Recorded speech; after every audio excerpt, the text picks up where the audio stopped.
Hi everyone, in this video I will show you how to fix camera control button not working on iOS 26.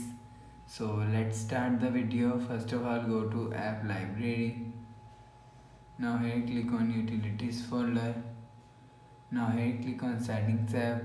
Now in setting, scroll down, you will see third option is camera. So click on camera. Now here scroll down, you will see preserve settings. So click on preserve setting. So click turn on camera mode. So after turn on camera mode, so turn on this button. So after turn on this button, go back to home screen, refresh phone. So that's how you can fix camera control button not working on iOS 26. If you like the video, please subscribe. Thanks for watching.